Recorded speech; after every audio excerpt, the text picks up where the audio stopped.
কি বলবো আর, এই ইউনূস সরকারের সময়ে এসে বাংলাদেশে ইসলাম ধর্মটা এটা কখনো কখনো মানে রাজনীতির হাতিয়ার, রাজনীতিকে ব্যবহার করার হাতিয়ার, সারা বিশ্বে আমাদের নাক কান কাটার একটা হাতিয়ার। এবং ইসলাম যেন আমরা কাউকে, আমাদের প্রাণের ধর্ম, আমাদের এই ধর্মটাকে আমরা যেন কোথাও ইজারা দিয়ে দিয়েছি, যে এটা শুধু এই পার্টি, এরা ইসলামকে যেমনি ইচ্ছা এমনি বলতে পারে।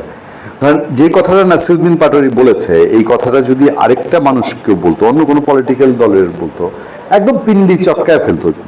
দেখবেন যে সার্জিস একদিক দিয়ে বলে, হাসনাত আরেক দিক দিয়ে বলে, জামাত এবার একটা কিছু বলবে, শিবিরের লোকজন কিছু বলবে, মানে সাংঘাতিক কাণ্ড কারখানা। আমি এর আগে ইতিমধ্যে যুব দলের নয়নকে নিয়ে এই মুখ্য সংগঠক কি এনসিপি, তাদের নাসিরউদ্দিন পাটোয়ারি যে বক্তব্য দিয়েছে নিয়ে আমি আপনাদের সামনে আলোচনা করছি, এবং সেখানে আমি খণ্ডিতভাবে এই যে নাসিরউদ্দিন পাটোয়ারি এখনের যে বক্তব্য ধরে আমরা কথা বলছি এটা তুলে ধরেছি। কিন্তু আমার তখনই ইচ্ছা পেয়ে আলাদাভাবে আমি উৎসাহিত হয়ে বিভিন্ন জায়গা থেকে, কোয়ারি থেকে পেয়েও, যে এটা নিয়ে আরেকটু কিছু বলা দরকার।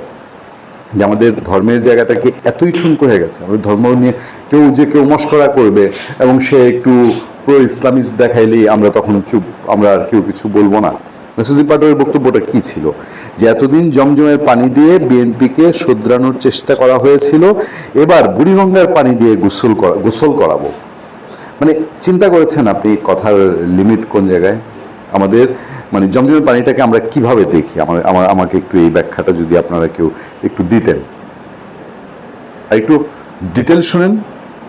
মানে নাসিরউদ্দিন পাটোয়ারি বলছে বিএনপিকে বুড়িগঙ্গার পানি দিয়ে ক্লিন করতে হবে মন্তব্য করে এনসিপির মুখ্য সমন্বয়ক বলেন, আরেকটা হলো যে আমরা ওনাদেরকে, বিএনপি নেতাদেরকে এতদিন জমজমের পানি দিয়ে পরিষ্কার করার চেষ্টা করেছি, কিন্তু ওনাদের মাথাও ক্লিন হয় নাই, বডিও ক্লিন হয় নাই, কিছুই হয় নাই।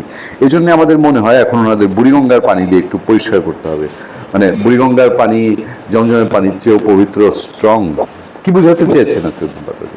জমজমের পানিটা কি বলেন তো?